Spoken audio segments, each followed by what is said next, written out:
راولپنڈی کی شام ہمیشہ سے ذرا جلدی ڈھلتی تھی، لیکن نومبر کی اس یک پستہ شام میں خاموشی کچھ زیادہ سنگین تھی۔ شہر کی شاہراہ ریشم پر گاڑی کا شور مدھم پڑ چکا تھا اور اونچی عمارتوں کے شیشے دار کھڑکیوں پر دھند کی باریک تہ جمنے لگی تھی۔ آفس کی 97ویں منزل پر واقع ایک وسیع اور پرشکوہ کیبن میں باسط علی خاموش کھڑا تھا۔ شیشے کی دیوار کے پار پھیلی شہر کی روشنی میں اس کی سرد اور سنجیدہ نظر ٹکی ہوئی تھی۔ اس کے ہاتھ میں بلیک کافی کا کپ تھا جسے اڑتا ہوا دھواں ہوائیں میں تحلیل ہو رہا تھا۔ باسط علی، جس کا نام کبھی جذبات کی طوفانی تپش اور اس کی آتش کی دیوانگی کا استعارہ ہوا کرتا تھا، اب اندر سے مکمل طور پر ایک برفانی چٹان بن چکا تھا۔ فرحین کی دنیا سے چلے جانے کے بعد اس کے دل کی آگ بجھ کر صرف راکھ سیاہ راکھ میں تبدیل ہو چکی تھی۔ اب اس کی زندگی کا صرف ایک ہی مقصد تھا، کامیابی اور بے رحم کاروباری دنیا پر اپنی گرفت مضبوط رکھنا۔ اس کی خاموشی کو اس کی سیکرٹری کی آمد نے توڑا۔ سر، میٹنگ کا وقت ہو گیا ہے، گلوبل انٹرپرائزر کے نمائندے پینل روم میں آپ کا انتظار کر رہے ہیں۔ باسط نے بغیر مڑے صرف ایک ہلکی سی جنبش سے سر کو اسپات میں ہلایا، کافی کا کپ میز پر رکھ کر اپنی سیاہ تھری پیس سوٹ کو درست کرتے ہوئے قدم باہر کی طرف بڑھا دیا۔ اس کی چال میں ایک عجیب سا تحکم اور سرد رویہ تھا جو ایک دل کے لوگوں پر ہیبت طاری کر دیتا تھا۔ دوسری طرف اسے شہر کے سب سے پرطے شاپنگ مال کی نچلی منزل پر شاندے اپنے مخصوص بے باک اور باوقار انداز میں چہل قدمی کر رہی تھی۔ گہرے زمرے رنگ کے خوبصورت لباس اور سیاہ اوور کوٹ میں ملبوس وہ ہر گزرنے والے کے لیے ایک دلکش مگر نااہل رسائی پہیلی تھی۔ اس کی آنکھوں میں ایک تیز مغرور چمک تھی، وہی چمک جو امر بل کا طرح امتیاز تھی، لیکن اس چمک کے پیچھے ایک گہرا اندھیرا چھپا تھا۔ عمر جہانگیر کی بے وفائی، اس کے بعد کی تنہائی نے شاندے کو یہ سکھا دیا تھا کہ دنیا میں زندہ رہنے کے لیے دوسروں کو اپنے مقاصد کے لیے استعمال کرنا اور خود کو بے حس بنا لینا ہی بہت راستہ ہے۔ وہ ایسی بیل بن چکی تھی جو دوسروں کے وجود سے روشنی اور طاقت کو نچوڑ کر خود کو سرسبز سکتی تھی تاکہ کوئی اسے دوبارہ توڑ نہ سکے۔ شاندے میڈم، اس کی اسسٹنٹ نے تیزی سے چلتے ہی اس کے ساتھ قدم ملائے۔ چیئرمین باسط علی صاحب میٹنگ روم میں پہنچ چکے ہیں اور وقت کے بے حد پابند ہیں۔ اگر ہم 2 منٹ بھی لیٹ ہوئے تو پروجیکٹ ہاتھ سے نکل سکتے ہیں۔ شاندے کے سرخ لبوں پہ ایک طنزیہ مسکراہٹ ابھری۔ باسط علی، میں نے اس کے بارے میں بہت کچھ سن رکھا ہے، کہتے ہیں وہ کسی کی نہیں سنتا، لیکن وہ شاید یہ نہیں جانتا کہ شاندے سے بات کرنے کے لیے انداز بدلنا پڑتا ہے۔ پینل روم کا ماحول بے حد شدید اور کشیدہ تھا۔ لکڑی کی بڑی میز کی ایک طرف باسط علی اپنی خاموش تاثرات کے ساتھ بیٹھا فائلوں کا جائزہ لے رہا تھا، جبکہ دوسری طرف مختلف کمپنیوں کے نمائندے موجود تھے۔ دروازہ کھلا اور شاندے کے اندر داخل ہوئی۔ اس کی اونچی ہل کی چوپ نے پورے روم کی خاموشی کو توڑ دیا۔ اس نے بغیر کسی چیز کے باسط کے بالکل سامنے والی کرسی سنبھالی اور اپنی سیاہ زلفوں کو پیچھے جھٹکتے ہوئے سیدھی باسط کی آنکھوں میں دیکھا۔ ایک ثانیے کے لیے باسط نے فائل سے نظر اٹھائی۔ دونوں کی نگاہیں ملی۔ وہاں کوئی مسکراہٹ نہیں تھی، کوئی رسمی گفتگو نہیں تھی۔ باسط کی آنکھوں میں پرانی جلتی ہوئی راکھ کا سکوت تھا اور شاندے کی نظروں میں ایک تیز چیلنجنگ تپش۔ دو الگ دنیاؤں کے زخمی اور بے حس کردار پہلی بار ایک دوسرے کے بالمقابل کھڑے تھے۔ آپ 10 منٹ لیٹ ہیں مس شاندے، باسط نے اپنی باریک اور سنجیدہ آواز میں خاموشی کو توڑا۔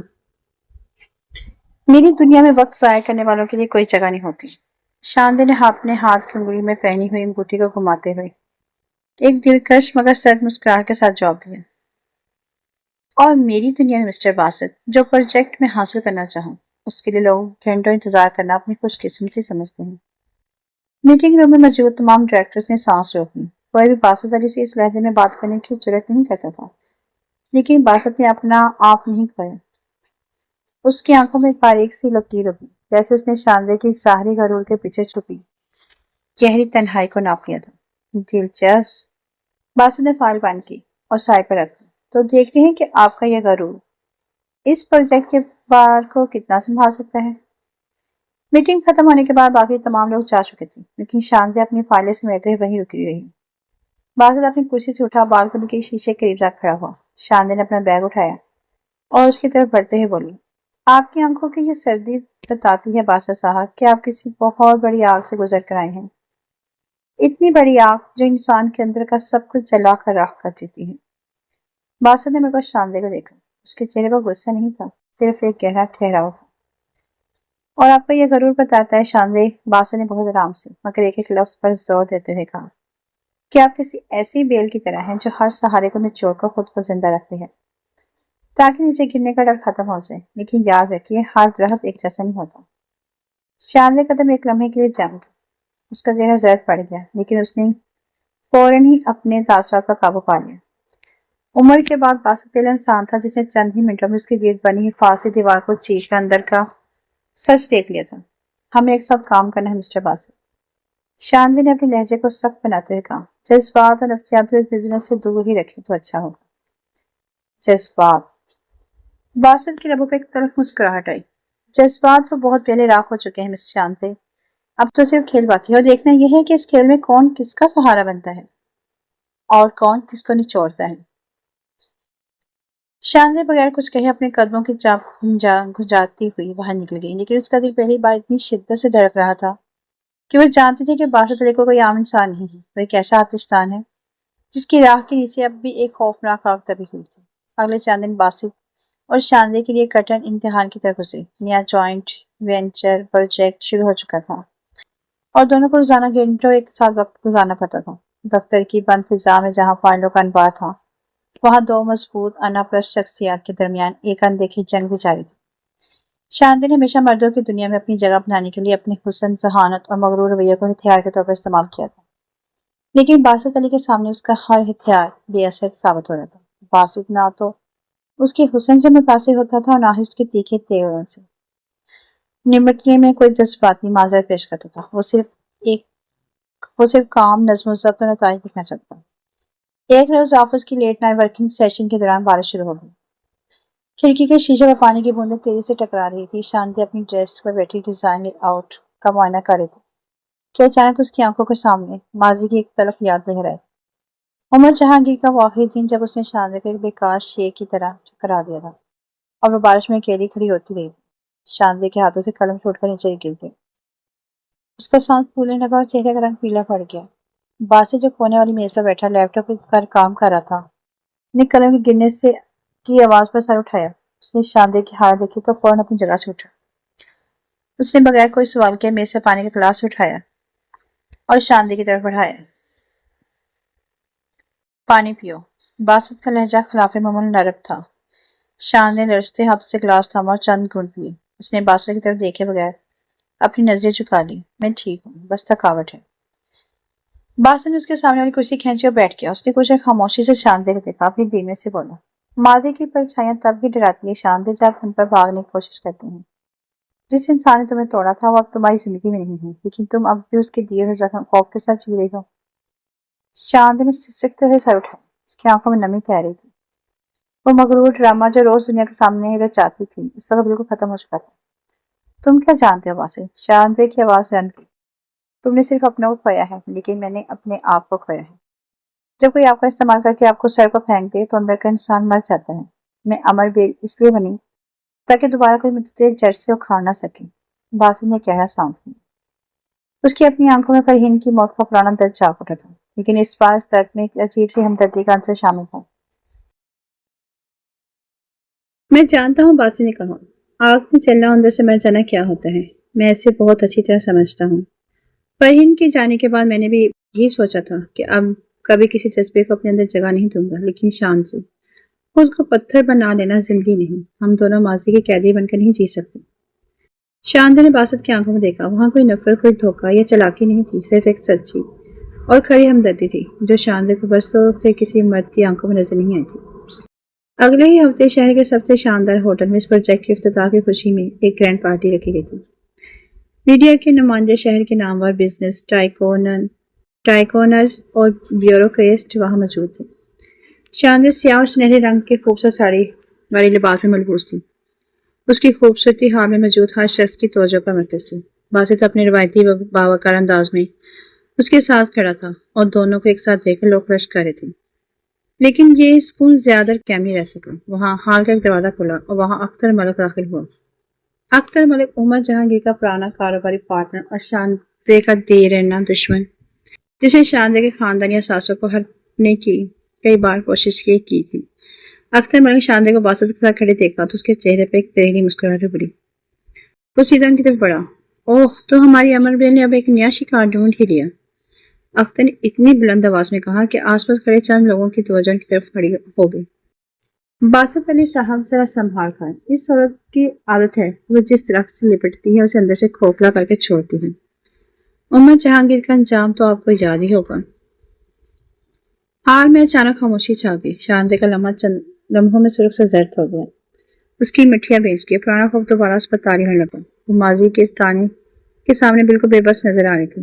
اس سے پہلے کہ اختر مزید کوئی بکواس کرتا، باسط ایک قدم آگے بڑھا۔ باسط کی آنکھوں میں اس کے آتش کی وہ خوفناک تپش جاگ اٹھی تھی جو ایک ایسے سے دبی ہوئی تھی۔ اس کا قد و کاٹ، روبدار شخصیت اختر ملک پر حاوی ہو گئے۔ باسط نے اختر کی آنکھوں میں آنکھیں ڈال کر اتنی سرد اور مضبوط آواز میں کہا کہ پورا ہال گونج اٹھا۔ اختر ملک، زبان سنبھال کر بات کرو، ورنہ تمہاری زبان تمہاری کمپنی دونوں کو تباہ کرنے میں مجھے 24 گھنٹے بھی نہیں لگیں گے۔ اختر کا مسکراتا چہرہ فاق ہو گیا۔ تم اس عورت کی حقیقت نہیں جانتے باسط، میں اس کی حقیقت بہت اچھی طرح جانتا ہوں۔ باسط نے اختر کو بیچ میں ہی کاٹتے ہوئے کہا۔ اس کا ہاتھ شاندے کے شانے پر جا ٹکا۔ شاندے ماضی میں کیا تھی یا اس کے ساتھ کیا ہو، اس سے مجھے کوئی غرض نہیں، لیکن آج وہ میرے ساتھ کھڑی ہے اور باسط علی کے ساتھ کھڑے انسان پر کیچڑ اچھالنے کی قیمت تم ادا نہیں کر سکو گے۔ سیکیورٹی۔ باسط نے اشارہ کیا۔ ہوٹل کے کار فوراً آگے بڑھے۔ اختر ملک کو رسوا کر کے ہال سے باہر نکال دیا گیا۔ تمام لوگوں کی نظریں باسط اور شاندے کے پر جم گئی۔ شاندے کا دل اتنی شدت سے دھڑک رہا تھا کہ اسے اپنے کانوں میں اس کی آواز سنائی دے رہی تھی۔ عمر کے بعد کسی مرد نے پہلی بار اس کی عزت کی خاطر پوری دنیا سے دشمنی مول لے لی تھی، بغیر کسی غرض کے، صرف اس کی حفاظت کی خاطر۔ پارٹی ختم ہونے کے بعد دونوں ہوٹل کی اوپری بالکونی میں آ کھڑے ہوئے۔ باہر رات کی ٹھنڈی ہوائیں چل رہی تھی اور شہر کی روشنیاں جل بجھ رہی تھی۔ شاندے نے کافی دیر بعد چپ توڑی۔ تم نے میرے لیے اپنے بزنس پارٹنر کے سامنے یہ سب کیوں کیا باسط؟ تم پر میری وجہ سے انگلیاں اٹھ سکتی ہیں، باسط نے شہر کا منظر دیکھتے ہوئے نرمی سے جواب دیا۔ کیونکہ میں نے دیکھا ہے شاندے کہ جب انسان اندر سے اکیلا ہو تو دنیا کی تہذیب کے پیچھے چھپے یہ درندے اسے کیسے نوچتے ہیں۔ میں تمہیں اکیلا نہیں چھوڑ سکتا تھا۔ شاندے کی آنکھوں سے ایک آنسو نکل کر اس کی گال پہ پھسل گیا۔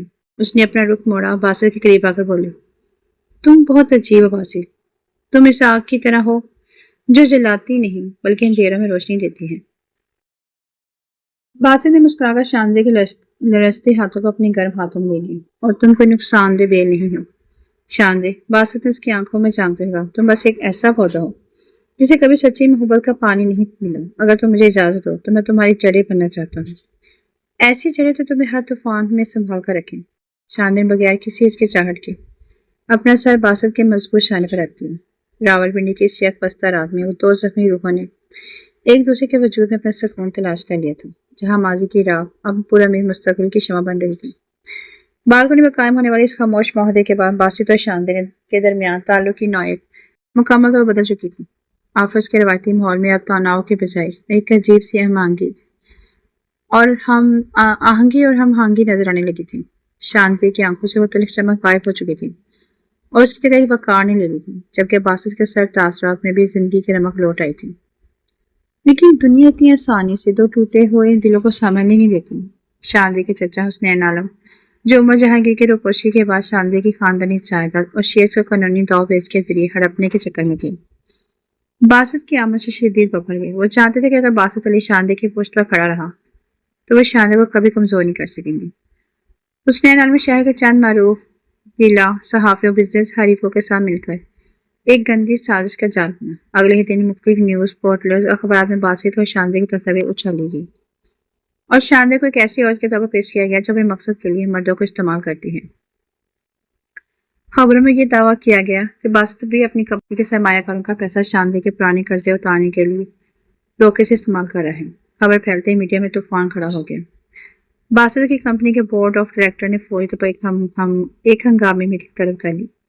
میٹنگ روم کا ماحول حد درجہ کشیدہ تھا۔ باسط صاحب، کمپنی کے سینئر ڈائریکٹر ملک شہاد نے غصے میں میز پر اخبار پٹکتے ہوئے کہا، ہم آپ کی ذاتی زندگی پر کوئی اعتراض نہیں رکھتے، لیکن اس صورت کی وجہ سے ہماری کمپنی کے شیئرز تیزی سے نیچے گرے ہیں، سرمایہ کار اپنے پیسے واپس نکالنے کی دھمکی دے رہے ہیں۔ باسط خاموشی سے کچھ بیٹھا سنتا رہا۔ اس کے چہرے پر کوئی گھبراہٹ نہیں تھی۔ آپ کا حل کیا ہے شاہد صاحب؟ باسط نے سکون سے پوچھا۔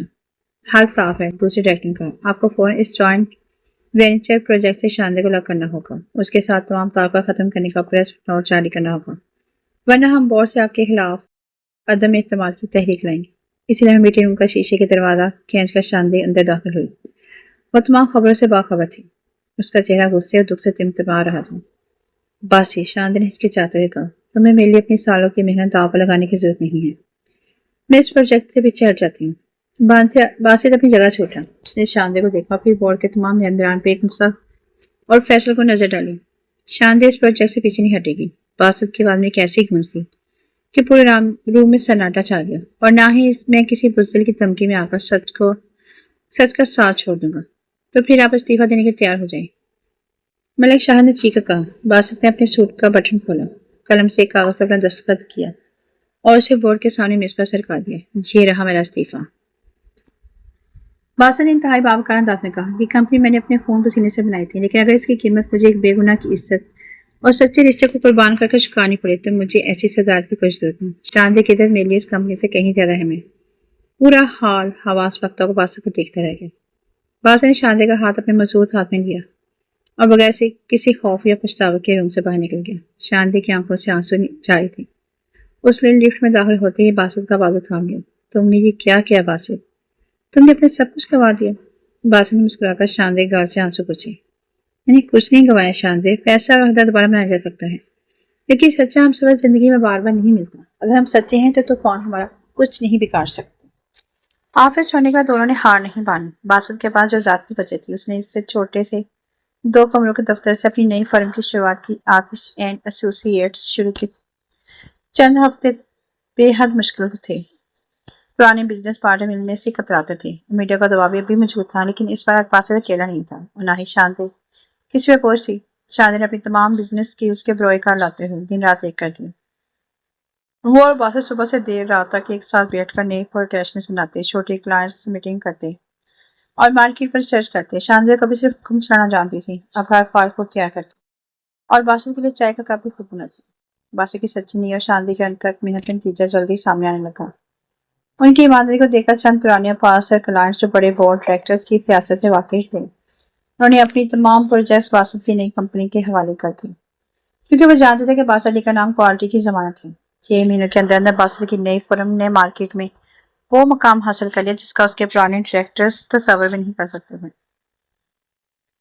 اس نئے عالم کے تمام سازشیں ناکام ہو گئی، کیونکہ اب دنیا کو شاندی کا ایک نیا روپ نظر آ رہا تھا، ایک باہمت، محنتی اور کامیاب بزنس وومن کا روپ۔ ایک شام نئی آفس کی چھت پر جب سورج غروب ہو رہا تھا، باسط اور شاندی کام ختم کر کے رہے تھے۔ شاندی نے گرم چائے کا کپ باسط کی طرف بڑھایا۔ ہمارے دشمن چاہتے تھے کہ ہم ٹوٹ جائیں، لیکن اس طوفان نے ہمیں جوڑ دیا۔ باسط نے چائے کا گھونٹ لیا اور شاندی کی آنکھوں میں دیکھا، جہاں اب ماضی کا کوئی خوف باقی نہیں تھا۔ جب آگ اور پانی ملتے ہیں شاندی، تو طوفان بنتا ہے، باسط نے نرمی سے کہا، لیکن جب عشق اور سچا ساتھ ملتا ہے تو ہر طوفان کا رخ موڑ دیا جاتا ہے۔ شاندی نے مسکرا کر باسط کے شانے پر سر رکھ دیا۔ راولپنڈی کے اوپر ڈوبتے سورج کی سرخی ان کے روشن مستقبل کا پیغام دے رہی تھی۔ نئے دفتر کی شاندار کامیابی نے شہر کے تمام بزنس حلقوں کو حیران کر دیا تھا۔ جو لوگ کل تک باسط اور شاندی کے زوال کی پیش گوئیاں کر رہے تھے، وہی آج ان کی حکمت عملی اور تک محنت کی مثالیں دینے پر مجبور تھے۔ باسط علی اور شاندی کی جوڑی صرف کاروباری شراکت دار نہیں بڑھ رہی تھی، بلکہ ایک ایسی مضبوط ڈھال بن چکی تھی جسے توڑنا کسی کے بس میں نہیں تھا۔ ایک شام شاندی اپنے دفتر میں بیٹھی تھی، کچھ حتمی معاہدوں کی تصدیق کر رہی تھی کہ ان کا سیکیورٹی گارڈ اندر آیا۔ میڈم حسنین عالم صاحب باہر آپ سے ملنے کے لیے التجا کر رہے ہیں۔ وہ کافی دیر سے کھڑے ہیں۔ شاندی نے قلم رکھا اور ایک لمحے کے لیے سوچ میں پڑ گئی۔ حسنین عالم، اس کے سگے چچا، جنہوں نے ہمیشہ اسے نیچا دکھانے اور اس کا حق چھیننے کی کوشش کی تھی، آج خود اس کے در پر کھڑے تھے۔ انہیں اندر بلا لو، شاندی نے سکون سے کہا۔ چند ہی لمحوں میں حسنین عالم کمرے میں داخل ہوئے۔ ان کے چہرے پر وہ پرانا غرور اور چلاکی کی بالکل نہیں تھی، بلکہ ان کی جگہ شکست اور شرمندگی نے لے لی تھی۔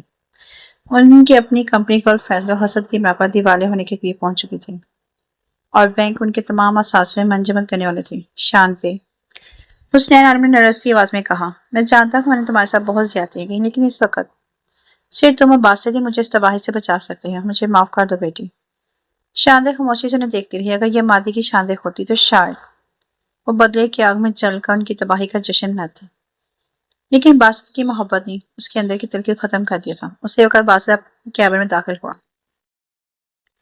اس نے حسنین عالم کو دیکھا، وہ بھی پھر شاندی کی طرف سوالی نظر سے دیکھا۔ شاندی اپنی کرسی سے اٹھی اور حسنین عالم کے پاس جا کر بولی، چچا جان، اگر میں بدلہ لینا چاہتی تو آج آپ کو اس حال میں دیکھ کر خوش ہوتی، لیکن جس انسان نے مجھے سنبھالا اس نے مجھے سکھایا ہے نفرت کا جواب نفرت سے دینا انسان کو اندر سے خالی کر دیتا ہے۔ ہم آپ کی کمپنی کو قانونی اور مالی سہارا دیں گے، لیکن بدلے میں آپ کو اپنی تمام غلطیوں کا ازالہ کرنا ہوگا اور آئندہ کسی کے خلاف سازش نہیں کرنی ہوگی۔ اس نئے عالم کی آنکھوں میں ندامت کے آنسو آ گئے۔ انہوں نے شاندی کے سر پر ہاتھ رکھا اور باسط کا شکریہ ادا کرتے وہاں سے رخصت ہو گئی۔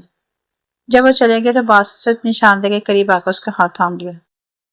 مجھے تم پر فخر ہے شانتی، باسط نے دل سے کہا، تم نے ثابت کر دیا کہ سچا انسان وہ نہیں جو ماضی کے زخموں کو چاٹتا رہے، بلکہ وہ ہے جو دوسروں کو معاف کرنے کا حوصلہ رکھے۔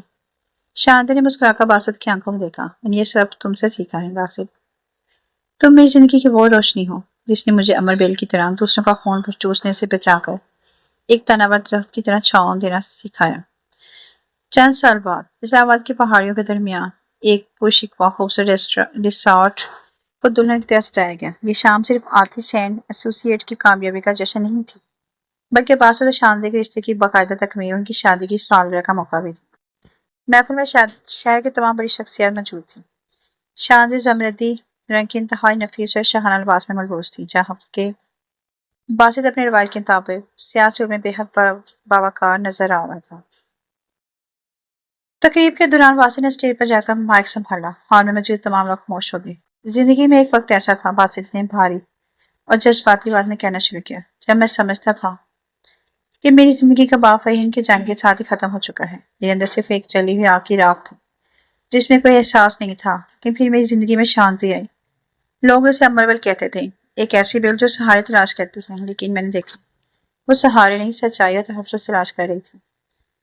باسط نے شانتی کی طرف دیکھا، اس کی آنکھوں میں خوشی کے شفاف آنسو چمک رہے تھے۔